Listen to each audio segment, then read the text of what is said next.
શિક્ષકો પ્રકરણ 11 બીજગણિતનો અભ્યાસ કરી રહ્યા છે અને આપણે લાસ્ટ વિડીયોમાં સ્વાધ્યાય 11.1ના પ્રશ્ન નંબર 7 સુધીનો અભ્યાસ કરેલો હતો. હવે આજે આપણે આગળ પ્રશ્ન નંબર 8થી આપણી શરૂઆત કરીશું. પ્રશ્ન નંબર 8ની રકમમાં આપણને આપેલું છે કે લીલા એ રાધાની નાની બેન છે.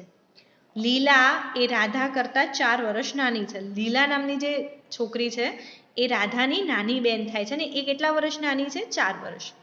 રાધાની ઉંમરને આધારે લીલાની ઉંમરને તમે લખી શકશો. રાધાની ઉંમર x વર્ષ છે. આપણને રાધાની ઉંમર ખબર નથી અને એના ઉપરથી આપણે લીલાની ઉંમર શોધવાની છે કે જે 4 વર્ષ નાની છે. પણ અહીંયા તમને એવું કીધું છે કે રાધાની ઉંમર x વર્ષ આપેલી છે, મતલબ કે x વર્ષ લેવાની છે. તો આપણે અહીંયા લખીશું કે રાધાની ઉંમર બરાબર x વર્ષ. અહીંયા આપણને જે સંકેત આપ્યો છે આપણે લખી દઈએ. હવે અહીંયા નીચે લખીએ કે લીલા એ રાધા કરતાં 4 વર્ષ નાની છે, આવું આપણને કીધું છે. તો 4 વર્ષ નાના હોય, માની લો કે આપણે 10 વર્ષ નાના હોઈએ આપણા ભાઈ કરતાં. આપણો ભાઈ 18 વર્ષનો હોય તો આપણે 8 વર્ષના હોઈએ, આપણો ભાઈ 20 વર્ષનો હોય તો આપણે 10 વર્ષના હોઈએ. તો આપણે શું કરીએ છીએ કે એમની ઉંમરમાંથી આપણી ઉંમરને બાદ કરીએ છીએ. તો અહીંયા પણ લીલા એ રાધા કરતાં નાની છે. તો આપણે અહીંયા લખીશું, આપણે શોધી રહ્યા છીએ લીલાની ઉંમર. તો અહીંયા લખીએ લીલાની ઉંમર બરાબર રાધાની ઉંમર માઇનસ 4 વર્ષ. માઇનસ કરવું પડે કારણ કે આપણે એના વર્ષ ઓછા કરી રહ્યા છીએ. તો રાધાની ઉંમર હતી x, તો x માઇનસ 4. એનો મતલબ કે લીલાની ઉંમર થઈ ગઈ, લીલાની ઉંમર બરાબર x માઇનસ 4 વર્ષ. આગળ આપણને બીજું કોઈ આપ્યું નથી એટલે આપણે અહીંયા એની ઉંમર આપણે x માઇનસ 4 વર્ષ શોધી છે. હવે આગળ આપણને પ્રશ્ન નંબર 9 કીધો. અહીંયા ફોર એક્ઝામ્પલ તમે લખી શકો છો લીલાની ઉંમરમાં. માની લો કે રાધાની ઉંમર x ના બદલે 10 વર્ષ આપેલી હોય તો તમે 10માંથી માની લો કે x ના બદલે આપણને 10 કીધા હોય લેવાના, તો આપણે 10 માઇનસ 4 કરીએ તો અહીંયા 6 વર્ષ. તો આપણને લીલાની ઉંમર 6 વર્ષ મળે. આ ખાલી એક્ઝામ્પલ માટે છે. મમ્મીએ લાડુ બનાવ્યા. તમારી મમ્મી પણ ઘરે મસ્ત મજાના લાડુ બનાવતી હશે. તો મમ્મીએ લાડુ બનાવ્યા છે. એણે કેટલાક લાડુ મહેમાનો અને કુટુંબીજનોને આપ્યા. આપણા ઘેર કોઈ પ્રસંગ હોય અને બધા આવ્યા હોય આપણા ઘેર, તો આપણે લાડુ બનાવી અને એમને આપીએ છીએ. પછી 5 લાડુ બાકી રહ્યા. જો મમ્મીએ લાડુની સંખ્યા L હોય તો તેણે કેટલા લાડુ બનાવ્યા હશે?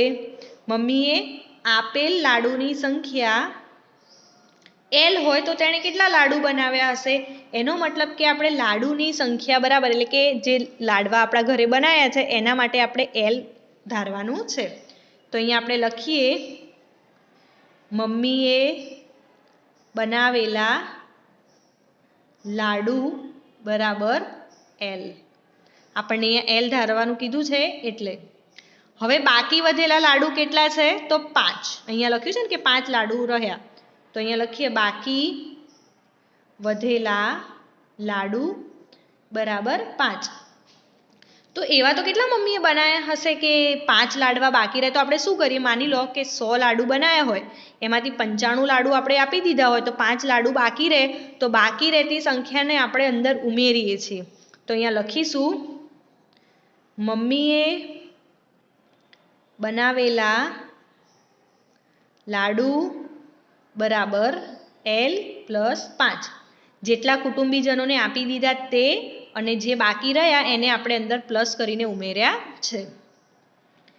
આગળ જોઈશું. ચલો આનું એક એક્ઝામ્પલ પણ આપણે જોઈ લઈએ કે મમ્મીએ માની લો કે લાડુ બનાવ્યા છે 100. તો આપણે 100 લાડુ આપી દીધા હોય અને એમાંથી 5 બાકી રહે તો અહીંયા કેટલા વધે? ટોટલ કેટલા લાડુ એને બનાવ્યા હશે? 105. 105 બનાવ્યા હશે. આપી દીધેલા લાડુ જે હશે, આપેલ લાડુ 100 હોય અને 5 વધ્યા હોય તો 100 ને પ્લસ 5, તો ટોટલ મમ્મીએ 105 લાડુ બનાવ્યા હશે. પ્રશ્ન નંબર 10 છે, મોટી પેટીમાંથી નારંગીને નાની પેટીમાં બદલવામાં આવી. કોઈ એક મોટી પેટી હશે આવી જેની અંદર નારંગી ભરી હશે. એમાંથી નાની પેટીમાં નારંગી બદલવામાં આવી.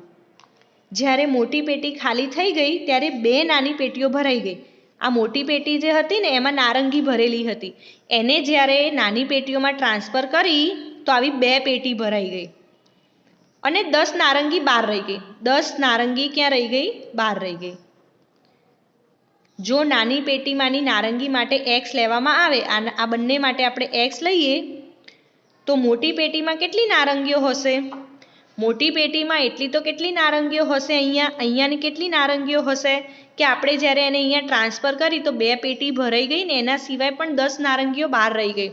તો આપણે અહીંયા ધારીશું નાની પેટીની નારંગી બરાબર x. આવી નાની પેટીઓ કેટલી છે? 2. તો આપણે લખીએ નાની પેટીની સંખ્યા બરાબર 2. નાની પેટીની સંખ્યા કેટલી છે? 2.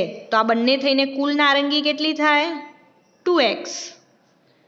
2 પેટી છે ને, નાની પેટીની નારંગી x ધારીએ છે તો નાની પેટીની સંખ્યા 2 છે તો અહીંયા 2x લખાય. હવે કેટલું છે કે 10 નારંગી બહાર રહી ગઈ છે તો અહીંયા લખીએ 10 નારંગી બહાર રહી ગઈ.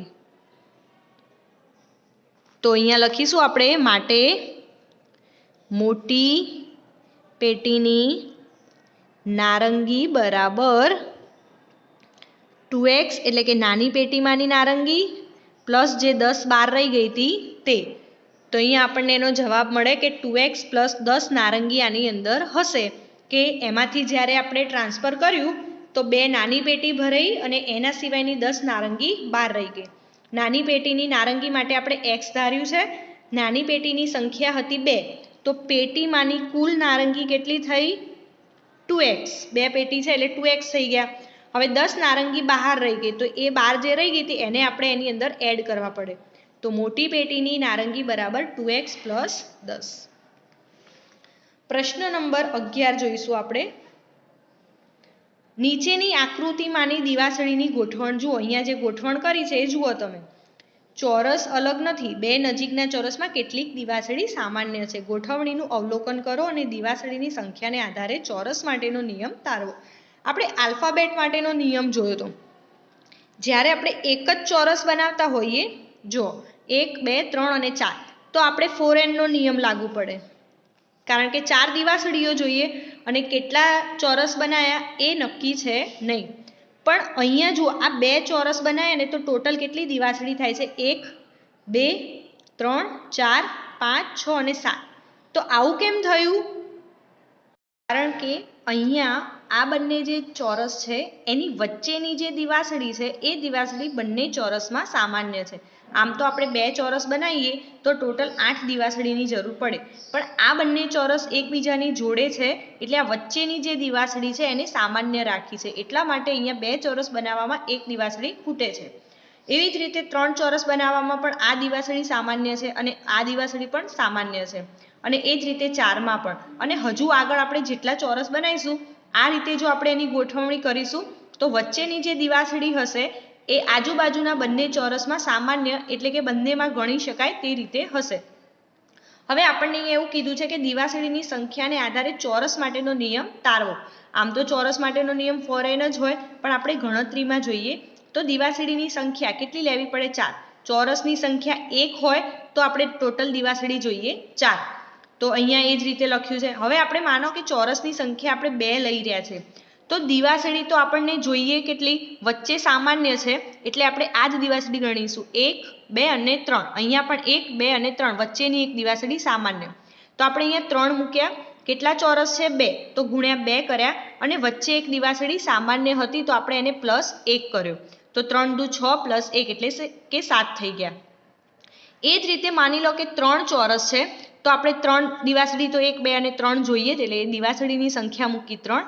કેટલા ચોરસ છે? 1, 2 અને 3. તો 3 મૂકી દીધા અને વચ્ચે આ એક દિવાસળીઓ સામાન્ય છે તો +1 કર્યો. 9 + 1 એટલે 10 થઈ ગયા. એ જ રીતે 4 ચોરસ હોય તો આપણે એને લખી શકીએ 3 ગુણ્યા 4 + 1. હવે જુઓ, અહીંયા આપણને આગળ ટપકા ટપકા કરેલું છે, એનો મતલબ કે આ પેટર્ન ક્યાં સુધી આગળ જશે એ આપણને ખબર છે નહીં. તો એના માટે જ્યારે આપણને ખબર ના હોય કે કેટલા ચોરસ બનાવવાના છે, તો આપણે 3નો ગુણાકાર n સાથે કરીશું. દિવાસળીની સંખ્યા બરાબર 3 ગુણ્યા n પ્લસ 1. વચ્ચે એક દિવાસળી તો સામાન્ય રહેવાની જ છે, ફક્ત આપણને ચોરસની સંખ્યા ખબર નથી, તો એના બદલે આપણે n મૂકી દીધો. તો 3 ગુણ્યા n પ્લસ 1, એટલે કે નિયમમાં થઈ જાય 3 ગુણ્યા n પ્લસ 1, અથવા તો તમે 3n પ્લસ 1 પણ લખી શકો છો. એ જ રીતે બીની અંદર પણ આપેલું છે.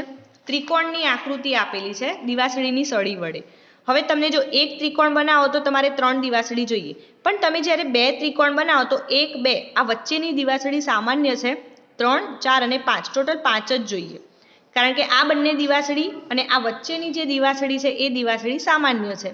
અહીંયા પણ એ જ રીતે આ દિવાસળી પણ સામાન્ય છે અને અહીંયા પણ સામાન્ય છે, અને એ જ રીતે નીચે પણ.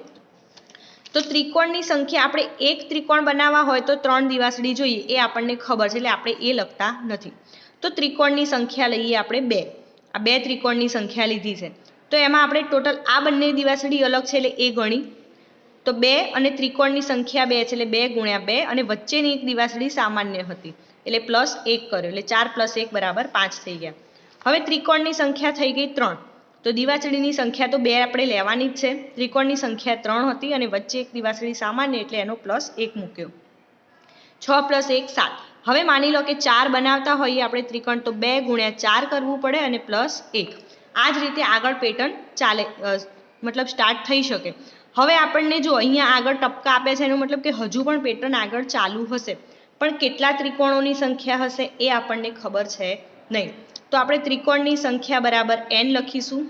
દિવાસળીનું પછી નિયમ બનાવીશું, તો 2 ગુણ્યા n પ્લસ 1, એટલે ટૂંકમાં એને 2n પ્લસ 1 પણ લખી શકાય. માની લો કે આપણને એમ કે 10 ચોરસ 10 ત્રિકોણ સુધી કેટલી દિવાસળી જોઈશે, તો એનું તમે ગણતરી કરો, તો આપણે n ની જગ્યાએ 10 મૂકી અને પછી ગણતરી આગળ કરી શકીએ. તો હાલ આપણો નિયમ રહેશે 2n પ્લસ 1. આગળ આપણે સ્વાધ્યાય 11.2 જોઈશું. સ્વાધ્યાય 11.2 માં પ્રશ્ન નંબર 1 આપ્યો છે. સમબાજુ ત્રિકોણની લંબાઈને l વડે દર્શાવી આ l નો ઉપયોગ કરીને સમબાજુ ત્રિકોણની પરિમિતિ દર્શાવો. ત્રિકોણની પરિમિતિનું સૂત્ર આપણને આવડે છે કે 3 ગુણ્યા લંબાઈ, એમાં આપણે લંબાઈનું માપ જોઈએ. સમબાજુ કીધો છે એટલે કે એની બધી જ બાજુ સરખી હશે, અને તમને અહીંયા એનું માપ આપ્યું છે l. તો આપણે એક ત્રિકોણની આકૃતિ દોરી અને બધી જ બાજુઓના માપ આપણે લખી દીધા છે l. હવે આપણે સૂત્રમાં એ માપ મૂકીશું 3 ગુણ્યા l, એટલે કે 3l. હવે પ્રશ્ન નંબર 2 છે. નિયમિત ષટકોણની બાજુઓને l વડે દર્શાવીને l ની મદદથી નિયમિત ષટકોણની પરિમિતિ શોધો. જે આપણે પ્રશ્ન 1માં કર્યું એ જ આપણે પ્રશ્ન 2માં કરવાનો છે, પણ આમાં ત્રિકોણનો આકાર હતો અને અહીંયા આપણને આકાર મળશે ષટકોણનો. તો 6 ગુણ્યા લંબાઈ એટલે કે 6 ગુણ્યા l એટલે 6l આપણને એનો જવાબ મળશે, એટલે એ દરેકે હોમવર્કમાં ગણવાનો છે. પ્રશ્ન 3 જોઈએ. તો 6 સપાટી અને દરેક સપાટી ચોરસ હોય તેવો ત્રિપરિમાણીય ઘન. આપણે ઘન આકારનો પેલો નાનો રમકવા, જેમ કે અહીંયા મારી પાસે છે, આ એક ઘન આકાર આપેલો છે, તો આવું તમે બધાએ જોયું હશે ઘરે. નીચે આકૃતિમાં દર્શાવેલ છે. ઘનની ધારની લંબાઈને l વડે દર્શાવી આ ઘનની ધારની કુલ લંબાઈનું સૂત્ર મેળવો. તો આ જે ઘન આપેલો છે એ તમે જુઓ, એની ટોટલ ઉપરની સપાટીઓ 1, 2, 3 અને 4, અને આ ઉપરની 5 અને નીચેની 6, ટોટલ એને 6 સપાટી હોય. 1, 2, 3 અને 4, 5 અને 6. હવે એની જે ધાર છે, આને ધાર કહેવાય. અહીંયા જે હોય ને આ, એને આપણે જે હાથ ફેરવીએ ને આપણને જે લાઈન જેવું લાગે એને આપણે ધાર તરીકે ઓળખીએ છીએ. તો એ ધારની લંબાઈનું સૂત્ર આપણે આપવાનું છે. તો સૌથી પહેલાં તો આપણે લખીશું ઘનને કુલ સપાટી. ઘનની કુલ સપાટી બરાબર 6. તો હવે આ 6 સપાટી છે, દરેક જે ઘન હોય આ રીતે, આ એની સપાટી, તો એની 2 ધાર આમ છે, 2 ધાર આમ છે. તો આ ધાર આની અંદર પણ ગણાઈ જાય અને આ ધાર અહીંયા પણ ગણાઈ જાય. તો ઘનની આપણે ધાર ગણીએ, કુલ ધાર, તો આપણે 6 ગુણ્યા 2 કરવું પડે, એટલે 6 દુ થઈ જાય 12. તો કુલ ધાર કેટલી હોય એની? 12 ધાર હોય.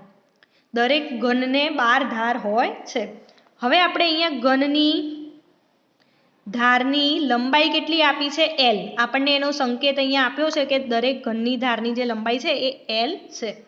તો આપણે અહીંયા લખીએ એના માટે કે ઘનની બધી ધારની કુલ લંબાઈ બરાબર ધાર કેટલી છે? કુલ ધાર ગુણ્યા લંબાઈ. તો કુલ ધાર હતી એની 12 અને લંબાઈ બરાબર L, એટલે અહીંયા આપણને જવાબમાં મળશે 12L. તો એનો મતલબ કે એનો જવાબ છે ઘનની ધારની કુલ લંબાઈ થઈ જાય 12L. પ્રશ્ન નંબર 4 છે, વર્તુળના કેન્દ્રમાંથી પસાર થતા વર્તુળ પરના બે બિંદુઓને જોડતો રેખાખંડ એ વર્તુળનો વ્યાસ છે. વર્તુળનો વ્યાસ આપણને ખબર છે કે જે પણ કેન્દ્રમાંથી પસાર થતું હોય, આ જ રીતે જે કેન્દ્રમાંથી પસાર થઈ અને વર્તુળના બે બિંદુઓને છેદતું હોય એને આપણે વ્યાસ કહીએ છીએ. તો વર્તુળ પરના બે બિંદુઓને જોડતો રેખાખંડ એ વર્તુળનો વ્યાસ છે. આકૃતિમાં AB રેખાખંડ જે છે એ વ્યાસ છે, C એ તેનું કેન્દ્ર છે. આ જે C છે એનું કેન્દ્ર છે. ત્રિજ્યા R ના સંદર્ભમાં D ને દર્શાવો. વ્યાસને આપણે D તરીકે પણ ઓળખીએ છીએ. તો અહીંયા આપણે લખીએ કે ત્રિજ્યા બરાબર આપણને આપ્યું છે R, ત્રિજ્યાનો સંકેત આપ્યો છે R અને વ્યાસનો સંકેત આપણને આપ્યો છે D. તો આપણે અહીંયા લખ્યું ત્રિજ્યા બરાબર R અને વ્યાસ બરાબર D. હવે આપણને એટલી ખબર છે કે વર્તુળનો વ્યાસ બરાબર 2 ગુણ્યા ત્રિજ્યા કરીએ તો આપણને મળે. તો 2 તો એમના એમ લખીશું અને ત્રિજ્યા બરાબર આપણે લખવાનું છે R. આપણને વ્યાસ D ને દર્શાવો કીધું છે ને, એટલે આપણે D શોધવાનું છે. તો D કોણ છે? વ્યાસ. તો વર્તુળનો વ્યાસ એટલે કે અહીંયા D લખી દઈએ બરાબર 2 ગુણ્યા ત્રિજ્યા એટલે કે 2 ગુણ્યા R. તો એને ટૂંકમાં આપણે 2R તરીકે પણ લખી શકીએ. તો વર્તુળ D બરાબર 2R, એટલે કે જ્યારે 2 ત્રિજ્યા ભેગી થાય તો વર્તુળનો વ્યાસ બને એ રીતે. તો અહીંયા એને આપણે દર્શાવ્યું છે D બરાબર 2R. ટૂંકમાં એને સંકેતમાં આપણે આ રીતે લખી શકીએ. તો આપણે પ્રશ્ન 4 સુધી જોયું. હવે આપણે નેક્સ્ટ વિડીયોમાં આગળ પ્રશ્ન 5 થી જોઈશું. તો દરેક વિદ્યાર્થી આપેલા દાખલા આકૃતિ સહિત પોતાની નોટબુકમાં લખવાના રહેશે. Thank you.